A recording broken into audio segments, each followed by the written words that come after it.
अस्सलामुअलैकुम रहमतुल्लाहि वबरकातुहू। मैं सैयद मोइन ज़फ़र असगर अली, इकरा उर्दू प्राइमरी स्कूल शिरडी। जमा शशुम के ब्रिज कोर्स का 7वां दिन। आइए देखते हैं और पढ़ते हैं। तजदीद या मुशद्दद, ऐसा लफ्ज़ जिसमें किसी हुरूफ को दो बार पढ़ा जाए उसे मुशद्दद या तजदीद कहते हैं। जैसे मुक़द्दम, मुक़द्दम में दाल को देखो, मुक़द्दम दो बार पढ़ा जा रहा है तो इसलिए दाल के ऊपर तजदीद आएगी। इस तरह से बहुत सारे लफ्ज़ है जिसके जो दो बार पढ़े जाते हैं तो वो तजदीद के बारे माने में इस्तेमाल होते हैं।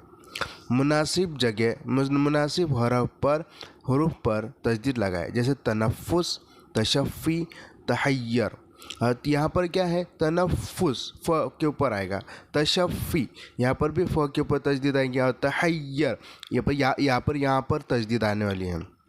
आओ मश्क करें। सबसे पहले क्या करेंगे, हम पहले हल करेंगे, बाकी आपको होमवर्क करना है और व्हाट्सएप के ऊपर डालना है। इसमें पहला है तम्मूल।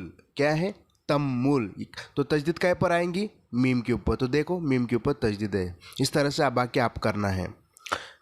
बाकी लफ्ज़ मैं पढ़ रहा हूँ, जैसे मुरब्बी, तख़य्युल, मुसब्बिब, मतम्मुल, मुकर्रर।